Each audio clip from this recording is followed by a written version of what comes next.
Since the release of Pokemon Scarlet and Violet, speedrunners have been hard at work understanding every mechanic, glitch, and battle in these games. Now, it's still early in the meta, but I got some bad news for all you Fuecoco stans, because many speedrunners have come to the consensus that Fuecoco is the worst starter for speedrunning the game. There's a lot of reasons this is the case, but the main reason is because of this big boy right here, the Stony Cliff Titan. If you're new here, I go by Akko, and I've been doing a bunch of Pokemon speedrunning content. To celebrate 10,000 subs, I made a Discord server where we can talk more about how to play video games made for kids in the sweatiest ways possible. So drop a sub and get in on the community early. Also, quick spoiler warning, but nothing story related. We'll be talking about gyms and wild encounters from here on out. So the reason why this Klawf is so important is because beating it gives your mount Pokemon the dash ability, which is clearly pretty important in a speedrun. So speedrunners basically want this as early as possible. But with Klawf being a rock type, maining Fuecoco means you have a high probability of getting dusted, especially considering Fuecoco's move pool is pretty bad, even after it evolves into Crocalor.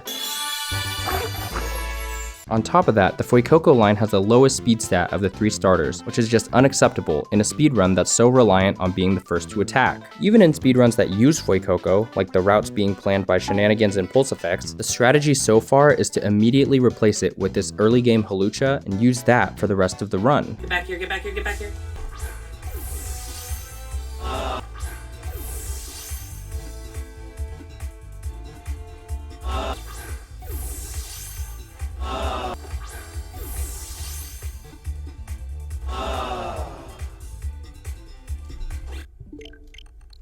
That was very, very, very unlucky. And by immediately, I mean replace it about an hour in, since that's how long it takes to get through the intro cutscenes and tutorials. Hopefully, we'll find a way to cut that down, because good God, that is just ass. There's even been some discussion on starting the speedrun after the hour-long tutorial, since there's such a slog to get through, but we're getting off track.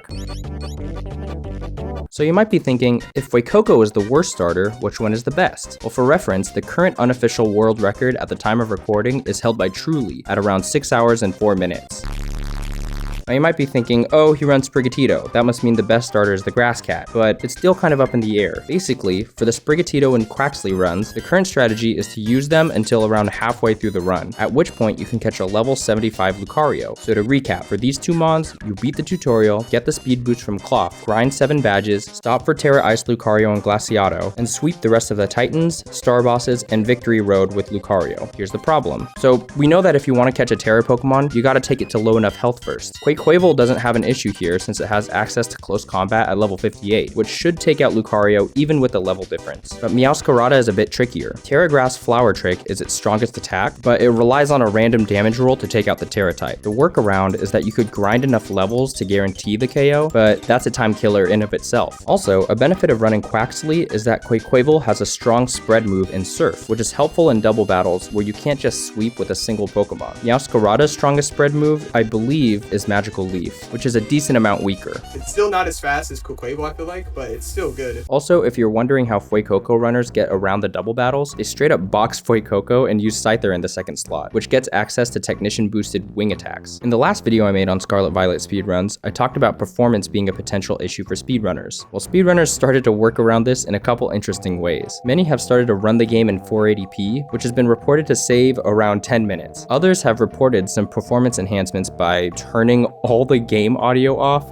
God damn, we're really in the gutter at this point. But on a brighter note, the fact that runners have been able to get runs down to nearly sub 6 is pretty great progress. Let's fucking go, dude. It makes me wonder if like they just did this shit on purpose just so they could like copyright strike people on this shit. The first recorded run I've seen in this game was 7 hours and 23 minutes from Dahlia, so there's definitely many improvements left to be made. And even though the official leaderboard hasn't been announced yet, there's a ton of discussion on this game around the different types of speedruns and meme category speedruns, which is an age-old tradition of most Pokemon games. I definitely plan on being the top meme speedrunner, and I already have some practice with previous Pokemon games, but that's a topic best saved for another video.